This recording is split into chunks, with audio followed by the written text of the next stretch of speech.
জীবনে কোনোদিন শুনছেন ব্র্যান্ডের জিনিসের চাইতে কপি জিনিসের কোয়ালিটি ভালো? শোনা লাগবে না, আপনার আজকে আমি দেখাবো। এইটা হলো উজি ব্র্যান্ডের 502 MT, আর এইটা হলো কপি 502 MT। 5 মিলিমিটার জ্যাক দিয়ে 24 ভোল্ট ইনপুট দিতে হয়, আর অডিও ইনপুট দেওয়া যায় ব্লুটুথ ও অক্সিলারি কেবল দিয়ে।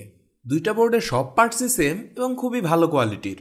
তবে কপি বোর্ডটা খেলা দেখাইছে হলো অরিজিনাল চিপস্টার ব্র্যান্ডের আইসি ব্যবহার করে, যেখানে উজি ব্র্যান্ডের বোর্ডটা ইউজ করছে চিপস্টার ব্র্যান্ডের আইসিকে কপি করে নিজেদের বানানো আইসি।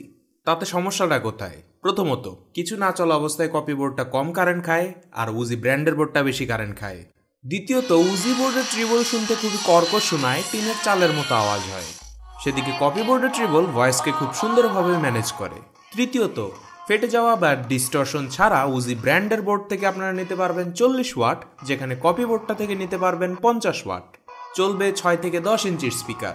ডিস্টরশন সহ উজি বোর্ডটা থেকে সর্বোচ্চ নিতে পারবেন 99 ওয়াট, যেখানে কপি বোর্ডটা থেকে সর্বোচ্চ নিতে পারবেন 125 ওয়াট। তো বুঝতেই পারছেন সব দিক থেকে কপি বোর্ডটাই বেটার। অল্প দামের মধ্যে ভালো একটা অ্যাম্প্লিফায়ার নিতে চাইলে আপনারা এই কিউআর কোডটি স্ক্যান করে কপি 502 MT বোর্ডটা নিতে পারেন। আর যদি উজি ব্র্যান্ডেডটা নিতে চান তাহলে এই কিউআর কোডটি স্ক্যান করতে পারেন। অরিজিনাল টেস্ট এবং রিভিউয়ের জন্য বাংলা গিগসের সাথে থাকার জন্য আপনাকে ধন্যবাদ। আসসালামু আলাইকুম।